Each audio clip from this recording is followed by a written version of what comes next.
പ്രേക്ഷകരെ, നിങ്ങൾക്കായി ഞാൻ എന്റെ പുതിയൊരു വീഡിയോ ആണ്. നിങ്ങൾ ഈ യൂട്യൂബിൽ സബ്സ്ക്രൈബ് ചെയ്യേണ്ടത് സബ്സ്ക്രൈബ് ചെയ്തിട്ട് ബെല്ലൈക്കൺ ടിങ് ടിങ് അടിക്കണം. ചൈന ഭാഷ പറയുന്നോടാ. നിങ്ങൾക്കായി ഞാൻ എന്റെ പുതിയൊരു എപ്പിസോഡാണിത്. ഇത് നിങ്ങൾ ദയവായി എല്ലാവരും കണ്ട് കൈയടിക്കുകയും ചെയ്യണം. പ്രേക്ഷകരെ, എല്ലാവർക്കും എന്റെ വിനീതമായ നമസ്കാരം. ഞാൻ യൂട്യൂബിൽ ഒരു വീഡിയോ ഇട്ടിരുന്നു. നിങ്ങളുടെ എല്ലാവരും ഒരു സപ്പോർട്ട് ഉണ്ടായിരുന്നെങ്കിൽ ഞാൻ എന്റെ അടുത്ത വീഡിയോയും ഞാൻ നിങ്ങൾക്കായി പ്രതീക്ഷിപ്പിക്കുന്നതാണ്. പിന്നെ എന്റെ സ്ഥലം പ്ലാക്കാടാണ്, കൊല്ലത്താണ്. കുതിരവട്ടമല്ലല്ലോ. നിങ്ങൾക്കും എല്ലാവർക്കും എന്റെ ഒരു സപ്പോർട്ട്, നിങ്ങൾ ഇങ്ങോട്ടൊരു സപ്പോർട്ട് ഉണ്ടെങ്കിൽ ഞാൻ അങ്ങോട്ടൊരു സപ്പോർട്ട് തരുന്നതാണ്. ഭയങ്കരം തന്നെ. പിന്നെ എന്റെ പുതിയൊരു വീഡിയോ ആണ്, അത് നിങ്ങൾ എല്ലാവരും ഒന്ന് സബ്സ്ക്രൈബ് ശരി. എനിക്ക് കഴിഞ്ഞതിന് വീഡിയോ ഇടാൻ പറ്റിയില്ലായിരുന്നു, ഒത്തിരി താമസിച്ചു പോയി. അതിന്റെ കാരണം എന്ന് വെച്ച് കഴിഞ്ഞാൽ ഇവിടെ കറണ്ടും ഫോണും വെട്ടവും വെളിച്ചവും അങ്ങനത്തെ ഉള്ളതൊന്നും ഇല്ലായിരുന്നു.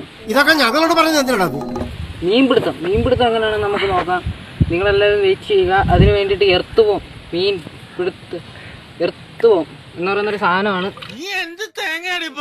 എനിക്കൊന്നും മനസ്സിലാവുന്നില്ലല്ലോ. സാധാരണ എല്ലാവരും കറി നിന്നാണ്, പക്ഷെ കറി നിന്നല്ല നമ്മൾ മീൻ പിടിക്കേണ്ടത്. വെള്ളത്തിൽ ഇറങ്ങി നമ്മൾ വെള്ളത്തെ അറിയണം, ആ മീനെ അറിയണം, എല്ലാം അറിയണം. എവിടെയോ കണ്ട് മറന്ന പോലെ തോന്നുന്നുണ്ടല്ലോ. പുലിയെ വീഴ്ത്തണമെങ്കിൽ കാടറിയണം, കാൽപ്പാടുകൾ നോക്കി പുലിയുടെ ദിക്കറിയണം, കാതുകൂർപ്പിച്ചാൽ പുലിയുടെ ദൂരം അളക്കണം. നീ എന്നെ പറ്റിച്ചുട്ടോ. എന്താ കഥ? പ്രേക്ഷകരെ, നിങ്ങളിപ്പോ ചിന്തിക്കുമായിരിക്കും ഇതെന്താണ് ഈ കാണുന്നതെന്ന്. ഇത് ആഗോള താവളത്തിൽ നിന്നും സൂര്യന്റെ ഓരോ രശ്മികളിൽ നിന്നും സൂര്യഗ്രഹണത്തിൽ നിന്നും പ്രത്യേകമായി കണ്ടുവരുന്ന ഒരു മഞ്ഞ് തുള്ളികളാണിത്. പണ്ഡിതനാണെന്ന് തോന്നുന്നു, അർത്ഥം പറഞ്ഞൊന്നും കേട്ടില്ലേ? പ്രേക്ഷകരെ, എനിക്കിത് വലിയ വിഷമമൊന്നുമില്ല. ചിലർക്ക് നമ്മുടെ മച്ചാൻ പറഞ്ഞ കണക്ക് ചിലർക്ക് ശരിയാകും, ചിലർക്ക് ശരിയാകത്തില്ല. ശരിയാവുന്നവർക്ക് ശരിയാവും, ശരിയാവാത്തവർക്ക് ശരിയാകത്തില്ല. ഇപ്പൊ എനിക്ക് ശരിയായില്ല. എനിക്ക് പ്രത്യേകമായിട്ട് നിങ്ങളുടെ എനിക്കൊരു ബാഡ് ന്യൂസ് ആണ് പറയാനുള്ളത്.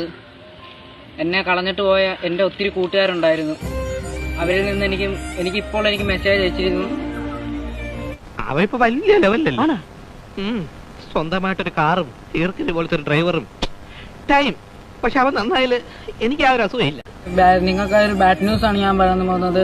എനിക്കൊരു പെണ്ണുണ്ടായിരുന്നു, എന്റെ ചങ്ങിന്റെ കടല എന്റെ ഒരു പെണ്ണുണ്ടായിരുന്നു. ദൈവമേ, ഈ ശരീരത്തിനോടും പ്രേമോ? അതേടാ മേരാ പ്യാരി സോനാരേ. അവളെ ഇതുവരെയായിട്ടും എനിക്കൊരു മെസ്സേജ് അയച്ചില്ലായിരുന്നു. ഞാനിപ്പോ ഇച്ചിരി ഒന്ന് യൂട്യൂബിലൊക്കെ ഒന്ന് ക്ലിക്കായി കഴിഞ്ഞപ്പോഴായിരുന്നു അവളെ ഒന്ന് വിളിച്ചോണ്ട് പോടോ. പിന്നെ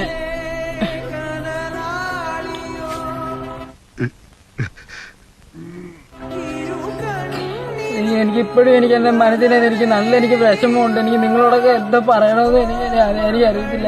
എന്തുകൊണ്ട് എന്നോട് പറഞ്ഞില്ല? എന്നെ ക്ലിക്കാക്കി എല്ലാവർക്കും എനിക്ക് സന്തോഷമുണ്ട്.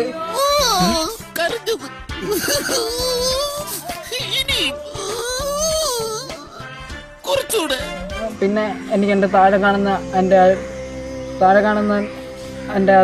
സബ്സ്ക്രൈബിനകത്തും ഞാൻ ഉദ്ദേശിച്ച സാധനമല്ല.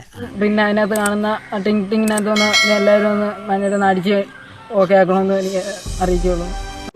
യഥം വലം നോക്കാതെ ചെയ്തിരിക്കും.